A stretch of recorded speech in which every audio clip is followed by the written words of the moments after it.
Oke, kita mulai saja. Eh, Semoga suara saya bisa didengar dengan baik. Kita mulai. Bismillahirrahmanirrahim. Assalamualaikum warahmatullahi wabarakatuh. Alhamdulillahirabbil alamin. Puji syukur kepada Allah Subhanahu wa taala yang masih mempertemukan kita di kesempatan hari ini secara virtual melalui aplikasi Google Meet dalam online kelas menulis proposal skripsi. Salawat dan salam kita kirimkan kepada Nabiullah Muhammad sallallahu alaihi wasallam, sang pelopor dan panutan kita hingga akhir zaman. Allahumma sholli ala sayyidina Muhammad. Adik-adik sekalian, terima kasih yang telah menyempatkan waktunya di waktu mungkin masuk istirahat di waktu Indonesia Barat. Jika di Indonesia bagian timur mungkin sudah sore, dan kalau waktu di Makassar sudah melaksanakan sholat asar. Terima kasih yang masih setia dalam online kelas kita di pertemuan sesi yang kedua ini. Ini menandakan bahwa kesungguh-sungguhan adik-adik untuk menulis sebuah skripsi atau hasil penelitian tugas akhir yang tentunya berkualitas dan bisa dibanggakan seperti itu. Karena buat apa kita menulis sebuah penelitian atau sebuah skripsi atau juga nantinya hanya akan menjadi penghias perpustakaan dan dipenuhi oleh debu-debu tanpa bisa dibaca oleh orang-orang. Jadi saya tegaskan lagi bahwa kelas ini dibuat untuk membantu adik-adik untuk menulis proposal penelitian yang benar, ya, bukan layak. Saya tidak katakan layak karena layak itu relatif, tapi benar sesuai dengan prosedur-prosedur penelitian. Karena prosedur-prosedur penelitian di mana-mana, dimanapun kampusnya itu sama. Dan kelas ini juga dibuat itu untuk menyambut momen di mana momen sekarang ini banyak mahasiswa semester akhir, semester 7 yang telah mulai pusing-pusing untuk menyusun skripsi. Ya, dimulai dengan pusing mencari judul, pusing menghadapi dosen pembimbing, dan pusing-pusing yang lain. Nantinya kita akan bahas semuanya di sini, di kelas ini. Jadi pastikan Anda selalu ikut dalam setiap pertemuan dan mengikuti proses penulisan, juga mengerjakan tugas-tugas yang di minggu lalu kita telah membahas tentang dasar-dasar penelitian, di mana kita sudah mengetahui sebelum kita meneliti kita berangkat dari mana dulu. Karena banyak orang yang meneliti itu dia tidak tahu mau berangkat dari mana, mau start dari mana. Minggu lalu kita sudah membahas kita harus start dari mana dan finishnya kemana. Jadi sekarang kita sudah punya peta untuk menulis sebuah penelitian.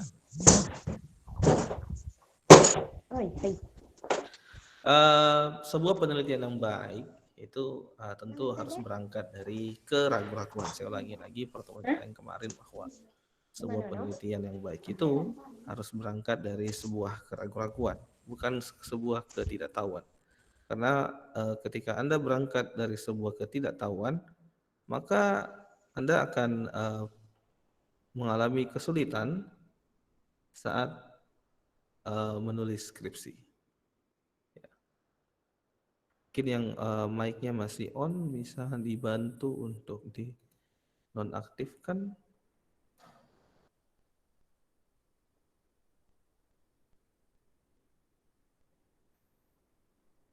Oke, terima kasih atas kerjasamanya. Adik-adik sekalian, hari ini kita akan melanjutkan pembahasan kita. Saya menganggap bahwa Anda semua sudah memiliki keraguan-keraguan dalam memulai sebuah tulisan.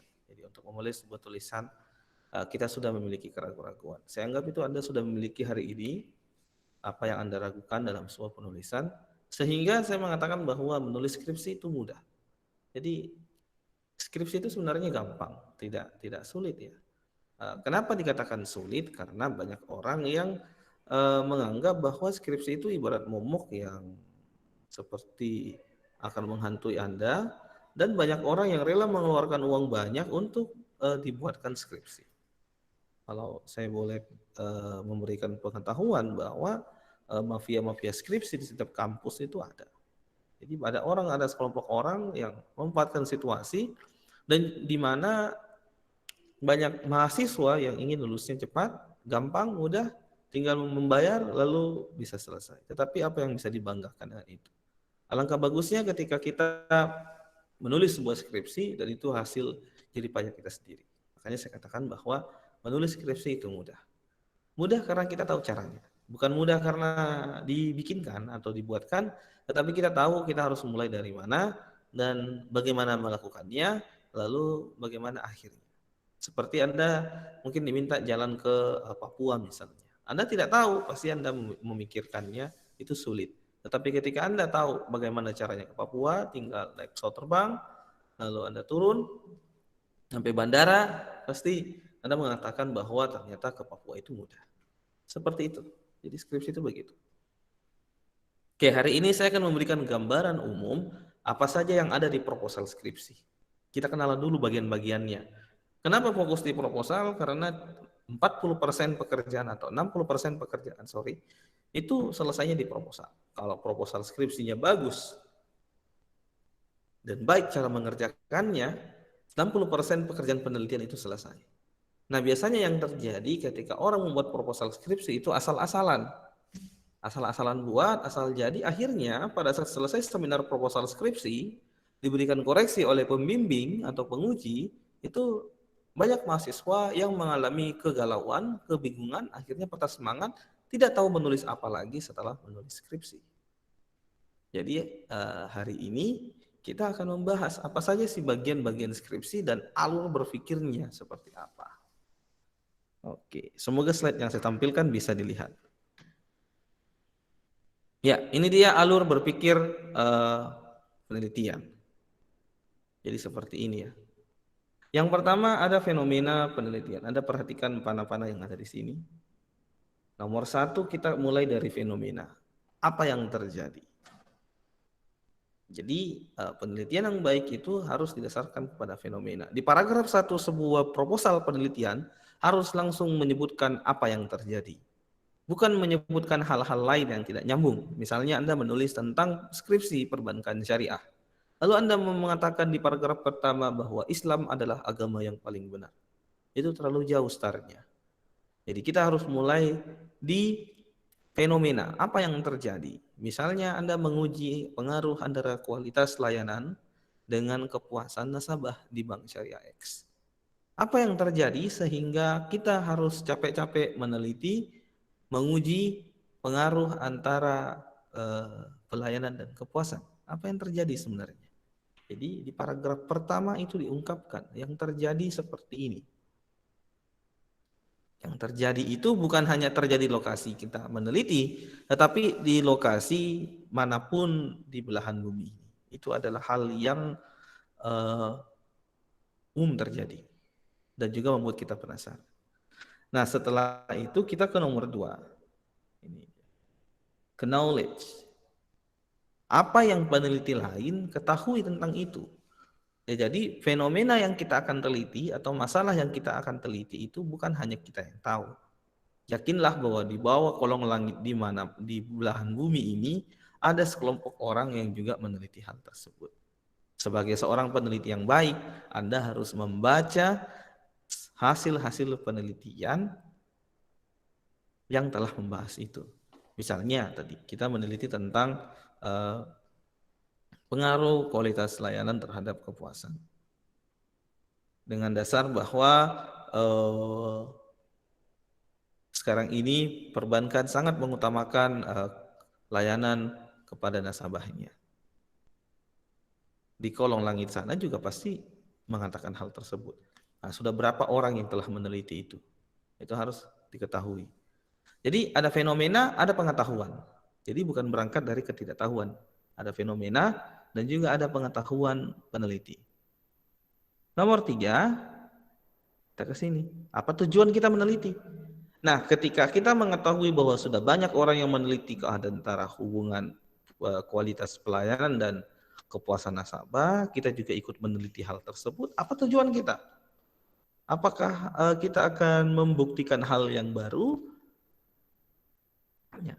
Apakah kita akan menguji sesuatu atau yang lain? Mungkin kita akan menguji teori peneliti A atau kecenderungannya peneliti A di kasus yang berbeda. Jadi tujuan penelitiannya apa?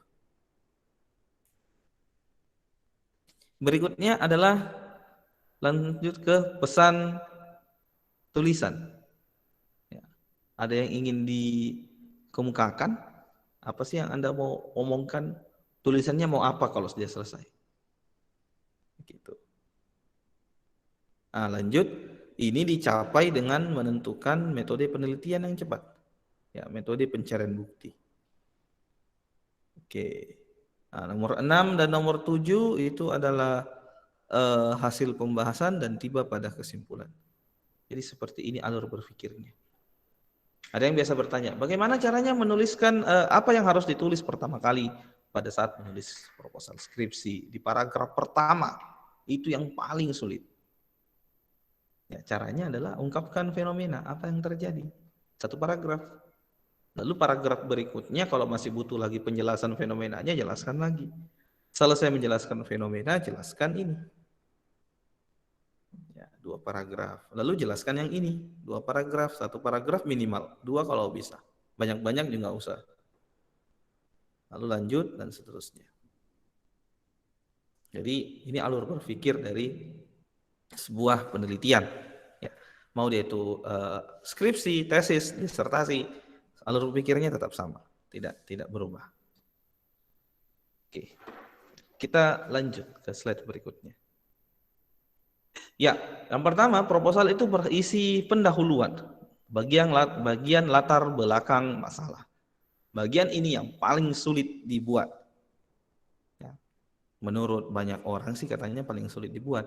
Kenapa paling sulit? Karena kebanyakan kita di latar belakang masalah itu bukan menulis latar belakang, tetapi menulis hal-hal yang tidak penting.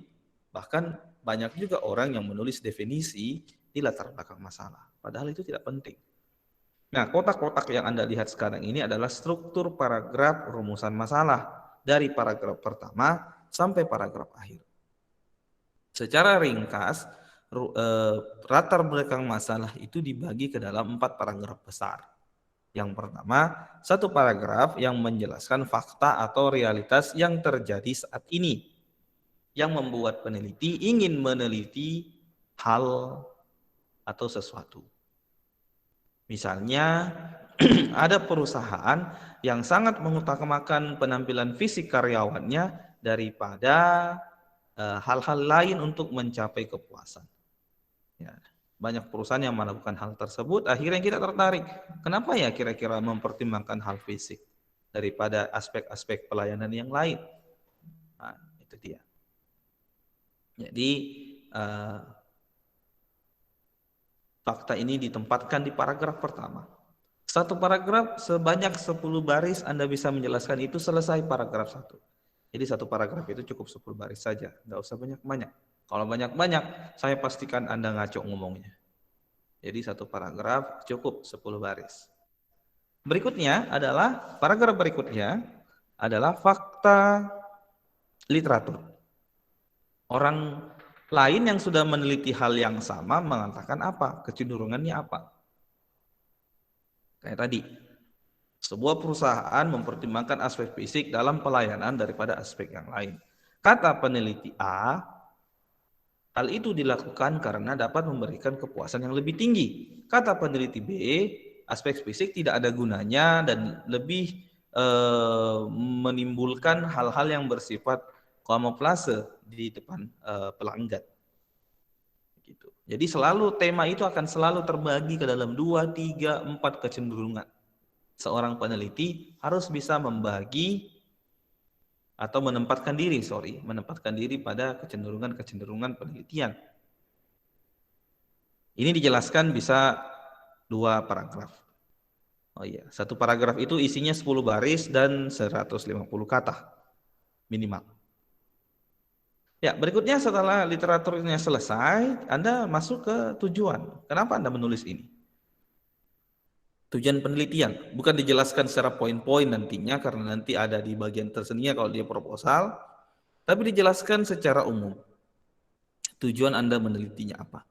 Hindari kata-kata ingin mengetahui dalam menulis skripsi. Karena kalau Anda mengatakan ingin mengetahui, bahwa berarti Anda tidak paham atau belum paham terhadap sesuatu. Jadi hindari kata ingin mengetahui. Pilihlah kata-kata yang baik. Ingin menguji, ingin membuktikan, ingin mengeksplorasi, ingin mengevaluasi, dan lain-lain. Ya, setelah Anda mengajukan tujuan penulisan, Anda mengklaim argumen. Biasanya deskripsi itu diakhiri dengan alasan memilih judul. Kalau saya tidak sepakat. Di bagian akhir latar belakang itu diisi dengan klaim. Klaim itu bisa hipotesis, tapi dituliskan secara narasi. Bukan hipotesis H1 dan H0, tetapi ditulis secara narasi. Apa klaim Anda? Anda mengatakan bahwa berdasarkan tujuan tulisan dan literatur review, maka saya berpendapat bahwa ada hubungan antara aspek fisik dengan kepuasan nasabah, misalnya. Itu Anda ungkapkan. Jadi bukan alasan berdasarkan latar belakang di atas, alasan saya memilih judul adalah, itu salah. Tidak tepat ya kalau menurut saya. Kurang tepat.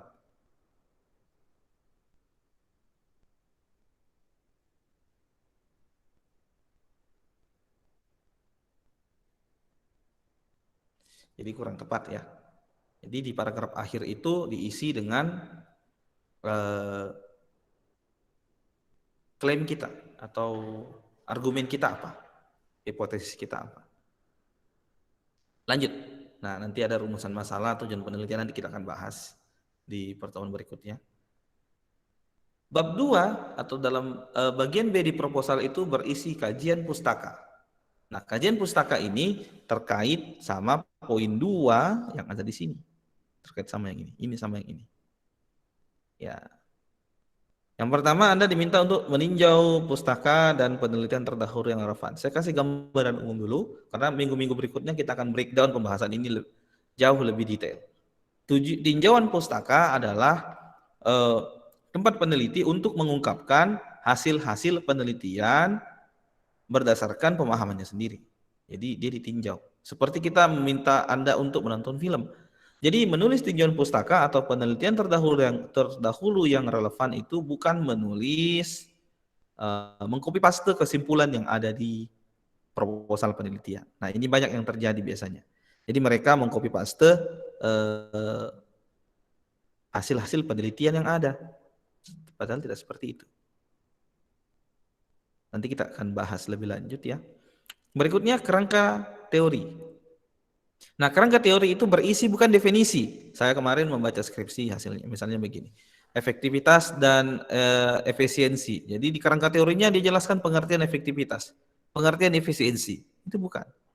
Tidak cukup sampai menjelaskan definisi teori yang digunakan, tapi menjelaskan definisi, aspek-aspek dalam teori tersebut, atau konsep-konsep, bahkan sampai variabel-variabel yang ada pada teori tersebut. Nah, setelah kita mengetahui teorinya, lalu kita baru berhipotesis atau menduga. Kalau dia penelitian kualitatif, kita mengungkapkan argumen. Seperti itu. Next. Metode penelitian. Dalam metode penelitian ada 4 rukun yang harus ada dalam sebuah proposal skripsi. Yang pertama, objeknya apa? Kemarin kita sudah membahas objek. Objek-objek masih ingat tabel-tabelnya ya? Ada di materi yang saya share. Lalu jenis dan data. Jenis penelitian dan datanya apa? Jenis penelitiannya kualitatif, datanya apa? Data ini penting. Kalau dia data kuantitatif, misalnya datanya nominal, ordinal, interval, itu harus Anda ketahui. Buka-buka lagi pelajaran skripsinya, statistiknya. Lalu ada sumber data atau sumber informasi, lalu ada pengumpulan dan analisis data. Nah, ini harus ada. Di bagian metode penelitian ada pengalaman menarik kemarin waktu saya menguji skripsi. Dia menguji tentang menulis tentang mengukur kinerja. Lalu dia bertanya menggunakan kuesioner. Sudah tepat tidak mengukur kinerja berdasarkan kuesioner? Ternyata tidak, karena data kinerja itu datanya ada, data sekunder, tidak perlu diambil dengan data primer. Seperti itu. Jadi ini wajib ada. Nanti kita akan bahas satu persatu ini di pertemuan-pertemuan berikutnya. Tidak akan saya bahas semua biar Anda tidak kaget ya. Berikutnya adalah sikap yang harus dimiliki. Nah, ini sebenarnya poin hari ini. Sebelum Anda menulis skripsi, ada beberapa sikap yang harus Anda miliki. Yang pertama, merelakan diri mengalah pada kemauan pembimbing. Ini yang paling utama. Jadi pengalaman saya selama studi S1, S2 dan S3, ini sikap yang paling harus dibangun. Jadi kita harus rela mengalah dengan kemauan pembimbing. Ya, karena pembimbing itu namanya membimbing sih ya. Harus harus bisa membimbing kita sebagai penulis. Gitu. Jadi melepaskan tradisi atau style writing yang biasa. Jadi kalau Anda suka menulis yang mungkin agak berbeda dengan pembimbing, ya dilepaskan. Ikuti arahannya. Ini poin pertama yang akan membuat Anda lancar selama pembimbingan. Yang pertama adalah mulai dari skripsi dan diakhiri pada skripsi. Jadi sebelum Anda menulis skripsi, Anda lihat skripsi yang sudah ditulis. Karena Anda ingin menulis skripsi. Jangan ingin menulis skripsi, Anda lihat disertasi. Ya. Atau kebalikan, menulis disertasi, lihatnya skripsi. Oke, jadi dimulai skripsi, lihat skripsi senior gitu. Oh, dia menulisnya begini. Bukan untuk di copy paste, tapi untuk dilihat saja. Kira-kira kurangnya apa, ya kan? Biasanya skripsi yang ditulis sebelumnya itu pasti ada yang kurang. Jangan, maksudnya kita mengetahui apa yang kurang, kita nggak ikut-ikutan buat kesalahan. Biasanya sih terjadi ketika seorang mahasiswa ingin menulis skripsi, biasanya dia melihat skripsi senior lalu mengikuti dan ternyata yang diikuti salah. Nah, itu yang repot. Begitu. Nah, biasanya kita melihat skripsi itu hanya mengetahui saja, oh skripsi itu kayak gini loh bentuknya. Gampang, jalan-jalan ke perpustakaan biar tahu skripsi itu tebalnya bagaimana, pakai halaman berapa, pakai covernya gimana, dan lain-lain. Berikutnya adalah pahami kelemahan skripsi. Nah, ini tadi yang sudah saya bahas. Jadi setiap skripsi yang sudah ditulis pasti ada kelemahannya. Anda harus dapat mengetahui itu dan tidak melakukan hal yang sama. Berikutnya, temukan tipe tulisan yang diminta. Nah, ini biasanya prodi-prodi mengeluarkan tema-tema apa-apa saja sih yang harus ditulis. Begitu. Ini harus Anda dapatkan. Jangan prodinya meminta Anda menulis tema A, Anda tulis tema B. Itu judulnya nggak akan di ACC itu.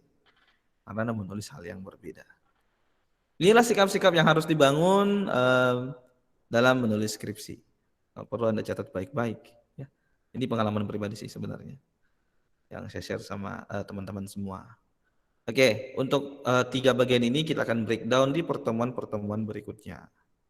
Akhirnya untuk hari ini saya nyatakan cukup. Kita akan buka sesi diskusi. Saya akhiri dulu dengan ucapan wassalamualaikum warahmatullahi wabarakatuh. Silakan adik-adik yang akan mau berkonsultasi atau berdiskusi, saya persilahkan. Waalaikumsalam warahmatullahi wabarakatuh. Silakan, mungkin ada yang mau bertanya, mungkin ada yang pusing mencari judul skripsi dan lain-lain. Kita sharing saja lah berdasarkan pola berpikir. Ya, Assalamualaikum. Waalaikumsalam warahmatullahi. Silakan. Saya Ayundari. Saya dari Medan, Pak. Oh iya. Saya ingin bertanya tentang yang bab 2, Pak. Oh, kenapa? Kan biasa nih saya lihat skripsi senior saya. Dan kata pembimbing saya juga kalau bab 2 itu kita hanya mencari teori dari variabel, Pak. Iya, apakah benar. Itu benar? Sudah benar. Itu sebaiknya kita kopas atau kita tuh pakai bahasa sendiri, Pak. Kan ada tuh yang namanya plagiat checker kan, Pak. Di kampusnya pakai apa plagiat checker? Pakai plagiat checker, Pak, namanya, tapi nggak tahu pakai apa. Oh, nggak pakai Turnitin. Kalau pakai Turnitin berarti lebih tinggi dari kampusnya. Oke. Terus gimana? Itu sebaiknya kalau menulis bab 2 itu kita kopas atau gimana, Pak? Iya, menulis bab 2 kopas atau gimana? Gimana ya? Nanyanya gimana baiknya?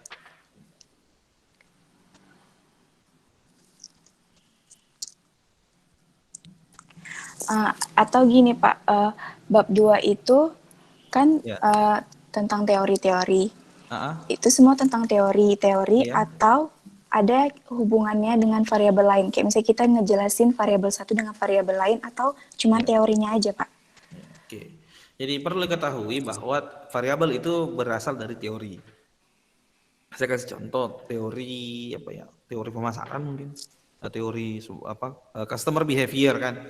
Customer behavior itu memiliki beberapa konsep-konsep, misalnya konsep pelayanan, konsep keputusan pembelian, ya kan, konsep faktor-faktor yang mempengaruhi perilaku konsumen. Nah, dari konsep-konsep itu melahirkan variabel. Nah, tugas kita dalam menyusun bab 2 itu mencari teori yang jadi dia dari bawah ke atas begitu. Dari bawah ke atas. Jadi kita mencari teori dari variabel tersebut. Jadi kata dosen pembimbingnya sudah benar, bukan mencari definisi ya. Itu berbeda. Kalau definisi misalnya definisi pelayanan ya itu definisi. Bukan, tetapi apa teorinya begitu. Kalau pelayanan nyantolnya di teori apa? Karena kenapa? Kenapa kita harus mengetahui teori? Karena teori tersebut nantinya akan dipakai untuk membahas hasil penelitian. Misalnya begini, ada teori yang mengatakan, ada hasil penelitian mengatakan bahwa ada hubungan antara religiusitas, kompetensi dengan kinerja, misalnya begitu. Lalu kita kalau mau dibahas kan, terus kenapa kalau ada hubungannya? Nah, cara menjawab kenapa ada hubungannya itu melalui sebuah teori, bukan definisi, ya. Nah, yang biasa ditemukan, mungkin Ayu juga temukan itu, saya juga temukan hal yang sama. Mungkin dan saya juga waktu nulis skripsi juga begitu ya, nggak juga benar-benar amat waktu nulis skripsi, maklumlah anak S1. Yang terjadi seperti itu. Jadi ini dosa turun temurun sih sebenarnya dari zaman dulu sampai zaman sekarang, yang sebenarnya itu nggak tepat. Jadi teori itu bab 2 itu berisi tentang teori, bukan berisi tentang definisi. Apakah kita menulisnya dengan bahasa sendiri? Saran saya iya. Saran saya iya. Mulai dari tinjauan pustaka atau penelitian terdahulu yang relevan, pokoknya seluruh isi bab 2 usahakan kita menulis dengan bahasa sendiri tanpa mengurangi makna dari apa yang kita kutip. Dan menghindari kutipan-kutipan langsung terlalu banyak. Ya, boleh sih ngutip langsung tapi jangan banyak-banyak. Gitu. Karena kalau diplagiasi ceker sih mungkin masih ada ampun. Kalau Turnitin nggak ada ampun sama sekali. Ya, bisa ketahuan Anda ngambilnya dari mana. Oke, itu saja yang bisa saya sampaikan. Silakan yang lain, mungkin ada yang mau bertanya mungkin. Terima kasih ya, Pak. Sama-sama Ayu. Ya. Ayu dari Medan tadi bertanya. Waduh, jauh banget dari Medan ya. Yang lain silakan, mungkin ada yang ingin bertanya, berkonsultasi judulnya, atau ada yang masih pusing mencari judul skripsi, silakan. Kita tunggu. Ya, kalau acara begini kayaknya laki-laki emang jarang yang ikut ya. Maksudnya, saya nggak tahu ya. Padahal kalau di konferensi-konferensi penelitian itu laki-laki banyak loh. Kalau generasi milenial, generasi saya, generasi milenial. Kalau generasi Z kayak kalian kayaknya ya jarang laki-laki yang tertarik. Kalau tips main PlayStation mungkin laki-lakinya banyak yang ikut. Gitu. Oke, nggak apa-apa. Ya, yang lain silakan saya kasih kesempatan. Semoga masih monitor. Halo, silakan yang ingin bertanya.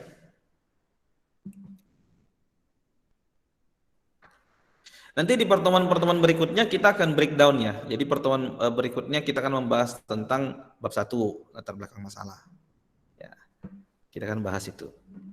Jadi apa sih isinya, bagaimana cara menulisnya, nah, langsung kita praktekkan nanti.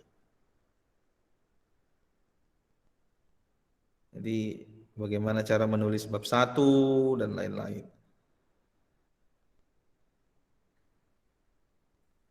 Oke, silakan adik-adik yang ingin bertanya. Kayaknya tidak monitor. Ya nggak apa-apa lah. Ayo, silakan yang ingin bertanya mungkin bisa langsung acungkan tangan. Sorry, langsung mengaktifkan mikrofon saja.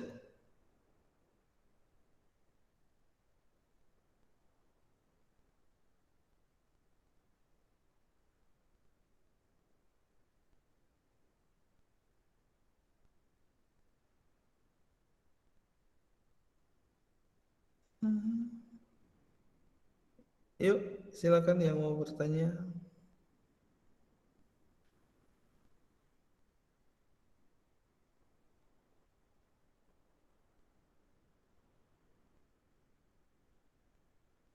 Oh iya, ada yang nulis lewat, sorry, ada yang menulis lewat chat kayaknya.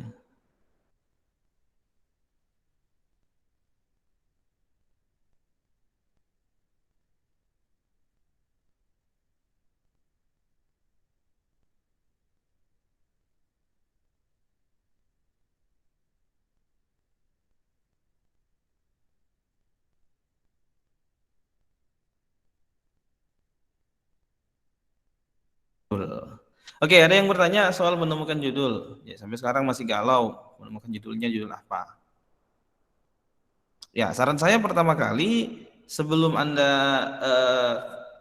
menulis judul, temukan dulu apa yang Anda ragukan. Ya, kayak minggu lalu, Anda ragunya apa? Selama kuliah, kan sudah banyak menerima materi, baik dari bangku kuliah, kajian, dan lain-lain. Anda ragunya dalam bidang apa? Apa yang Anda ragukan? Saya kasih contoh begini. Misalnya ada dua variabel, kualitas produk dan kualitas layanan. Mereka sama-sama mempengaruhi kepuasan atau loyalitas nasabah dalam perbankan.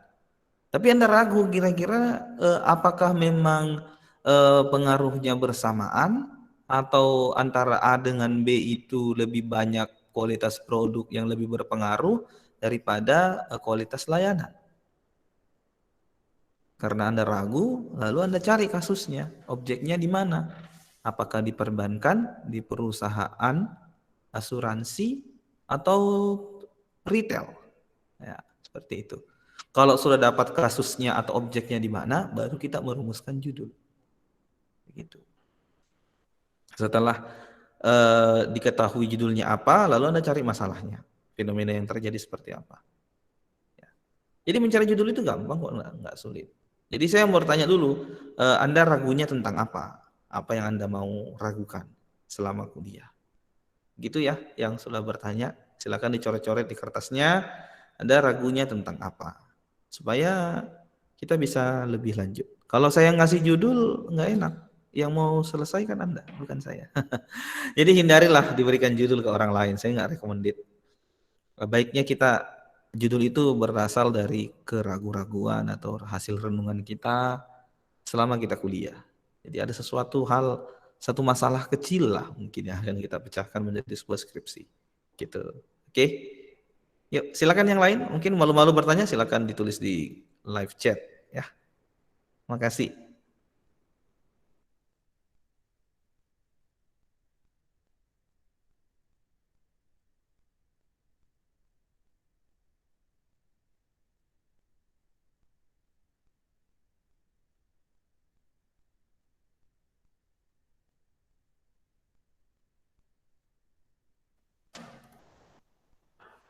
Ya, untuk berkonsultasi judul Anda bisa nanti kalau habis kelas ini bisa chat di grup ya.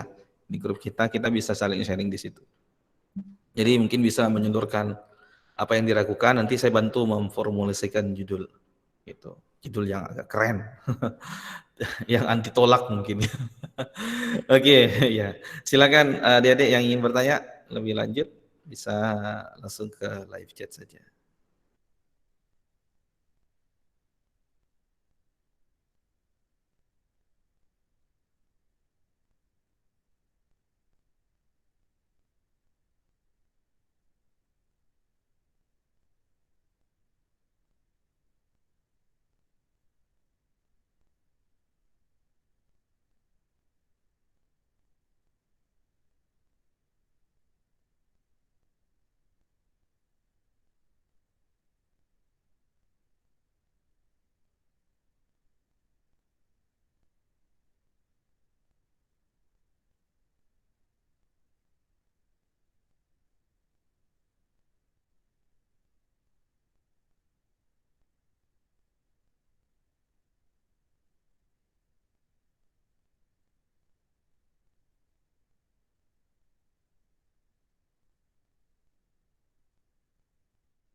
Oke, ada pertanyaan masuk ya. Saya baca dulu.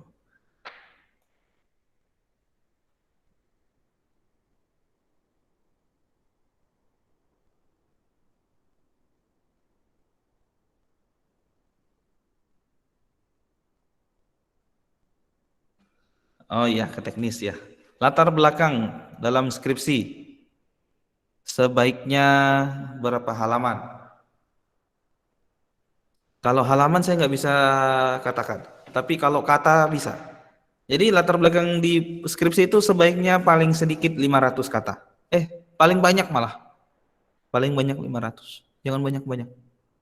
Jadi latar belakang skripsi itu kita mulai dari menulis, yang pertama menulis fenomenanya 150 kata, lalu kata knowledge kita tentang penelitian terdahulu atau kecenderungan penelitian 150 kata, lalu tujuan penelitian 150 kata, lalu klaim kita 150 kata. Sudah, selesai. 600 ya, kalau nggak salah. Oke, 500 sampai 600. Paling banyak 1000 lah. Kalau 1000 itu sudah 4 halaman, kalau ada spasi 1. Jadi kalau halaman sih, ya kalau Anda pakai hurufnya, font-fontnya besar-besar bisa 100 halaman. Tapi jangan bertanya halaman, tapi bertanya kata. Katanya berapa? Kalau saya sarankan 500 sampai 1000 kata. Itu cukup untuk sebuah latar belakang masalah yang baik. Dan to the point ya, tidak bertele-tele. Oke, itu tadi ya sudah saya jawab. Silakan yang lain yang ingin bertanya. Jadi jangan bertanya halamannya, tapi kata. Nah, minggu depan kita akan bahas seperti apa menulis latar belakang yang baik itu. Ya, silakan. Yang lain masih saya buka satu orang lagi untuk bertanya.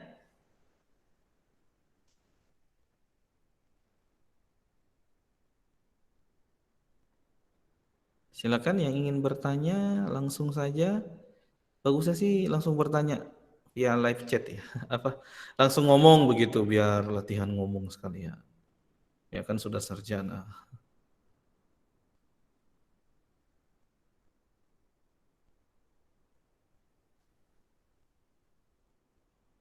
Silakan. Oke, kalau tidak ada, saya cukupkan sampai di sini saja kelas kita untuk hari ini. Memang sangat singkat karena baru perkenalan tentang proposal penelitian. Hari ini, alhamdulillah, kita sudah mengetahui seperti apa proposal itu, dan diharapkan minggu depan adik-adik lebih aktif lagi dalam mengikuti kelas ini. Jadi minggu depan kita langsung latihan bagaimana menulis step by step proposal penelitian. Jadi minggu depan kita akan mulai dari bagaimana menulis latar belakang atau introduction yang baik. Jadi menulis latar belakang itu gimana? Dari latar belakang, merumuskan masalah, tujuan penelitian dan manfaat penelitian. Ya, itu yang akan kita bahas minggu depan.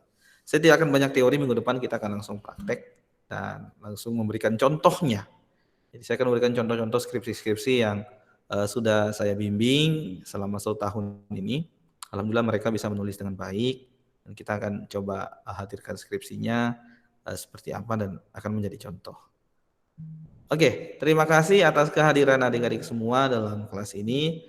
Semoga sesi sharing dan belajar bersama kita bisa lebih berfaedah dan membantu adik-adik dalam penulisan skripsi.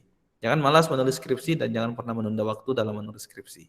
Karena ingat, skripsi yang baik adalah skripsi yang selesai. Sekian. Assalamualaikum warahmatullahi wabarakatuh. Terima kasih Pak. Waalaikumsalam warahmatullahi wabarakatuh. Terima kasih Pak. Yuk, sama-sama. Izin live ya.